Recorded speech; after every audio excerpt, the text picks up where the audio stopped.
This is an original Weimar Republic belt buckle.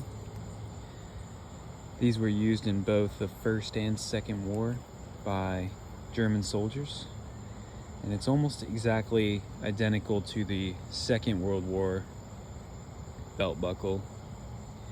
It says Gott mit uns, which means God is with us, and then obviously it's got the imperial eagle here without the swastika.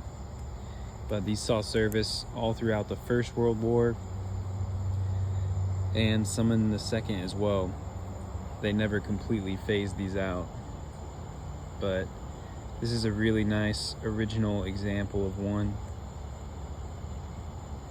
It's got almost no wear on it.